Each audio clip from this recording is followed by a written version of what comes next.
अस्सलाम वालेकुम जी, मेरा नाम है Mudassir Sam. Welcome back to my channel. तो आज की वीडियो के अंदर हम डिस्कस करेंगे ऐसी कुछ चीज़ें, यानी कि things to know before analysis of poetry, यानी कि पोइट्री का एनालिसिस करने से पहले, या फिर ऐसा कहें कि पोइट्री को रीड करने से पहले वो कौन सी चीज़ें हैं जो आपको पता होनी चाहिए। उन चीज़ों के बारे में आज हम डिस्कस करेंगे। तो आगे जाकर ना हम विलियम वर्ड्सवर्थ की पोइट्री है उसको डिस्कस करेंगे।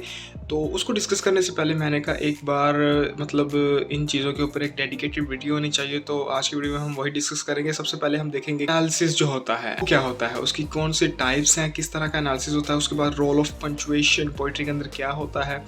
उसके बाद हम देखेंगे इमेजिनेशन, क्योंकि पोइट्री के अंदर ज़्यादा इमेजिनेशन यूज़ की जाती है, उसके बारे में बात करेंगे। ये वो सारी चीज़ें जो कि आपको पहले पता होनी चाहिए। यानी कि पोइट्री को पढ़ने का मतलब ये नहीं होता कि उसको सिर्फ ट्रांसलेट कर देना, लाइन टू लाइन ट्रांसलेट कर देना, बल्कि उसके अंदर जो जो उसका स्टाइल है, पोइट ने क्या थीम उसमें पेश किया है, हर स्टैंजा का क्या थीम है, मतलब लाइंस कैसे पंक्चुएशन के साथ एक दूसरे से रिलेट कर रही हैं, कॉलम का क्या मतलब होता है, क्वेश्चन मार्क का क्या मतलब होता है।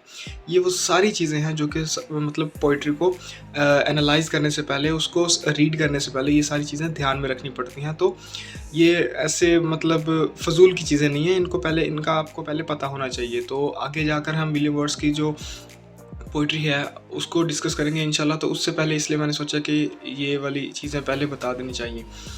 तो सबसे पहले हम देख लेते हैं कि एनालिसिस जो होता है, एनालिसिस की दो टाइप होती है। जब हम पोइट्री को रीड करते हैं, डिस्कस करते हैं, तो एनालिसिस हम उसका बेसिकली करते हैं। तो एनालिसिस के अंदर दो टाइप्स होती हैं एनालिसिस की।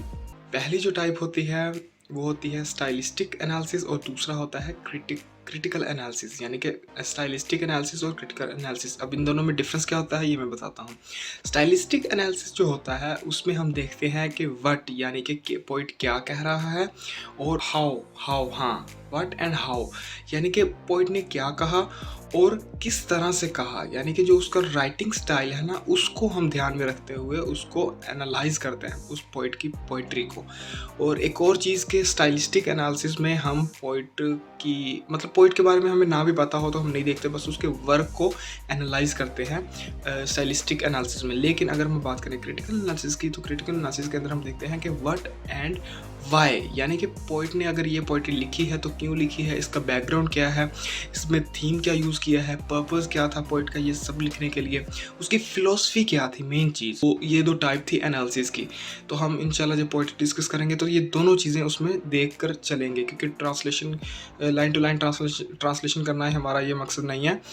तो उसके बाद हम देख लेते हैं रोल ऑफ पंक्चुएशन का क्या रोल होता है। आपने देखा होगा पोइट्री के अंदर डैश भी यूज़ की जाती है, कॉलम भी यूज़ किया जाता है, एक्सक्लेमेशन मार्क भी यूज़ किया जाता है, क्वेश्चन मार्क भी यूज़ किया जाता है। तो ये सारी चीज़ें पोइट क्यों यूज़ करता है, मतलब जाहिर सी बात है कि कोई ना कोई मकसद होगा इसका, तो वो यूज़ करता है ना, तो ऐसे बिला वजह तो वो यूज़ नहीं कर सकता।